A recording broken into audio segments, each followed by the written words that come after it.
Lord, samahan mo ako ngayong araw. Panginoon, maraming salamat ulit sa bagong araw na nasa amin ngayon. Salamat dahil we can be better today than yesterday. Alam namin na mas makakagawa kami ng tama dahil sa mga pagkakamali kahapon. We can be a better person today, Lord.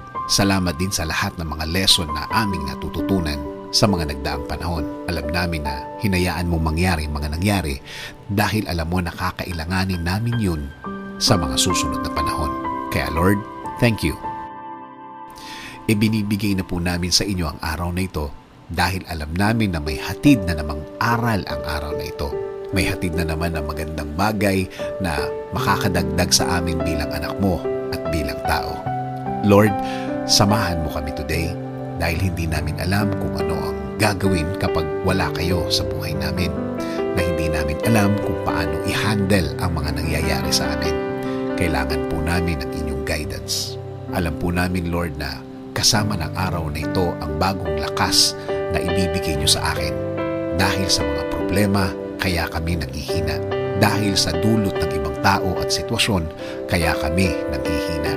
Salamat sa bagong lakas na ito, Lord. Alam din po namin na may bagong wisdom kang ibibless sa amin.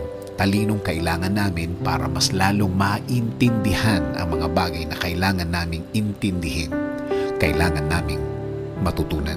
Alam din po namin na may mga bagong oportunidad na lalabas sa araw na ito.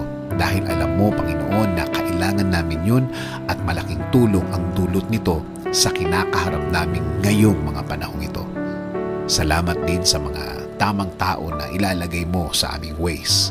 Mga taong pinili mo kaya tama ang impluwensya sa aming buhay. At ang mga taong bibigyan kami ng gabay at payo para mapunta sa tama. Salamat din sa kasamang saya ng araw na ito.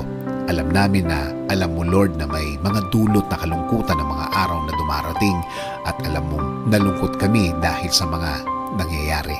Salamat, Lord, dahil bagong joy na naman ang aming mararamdaman. Patuloy niyo pong ilid ang aming mga buhay.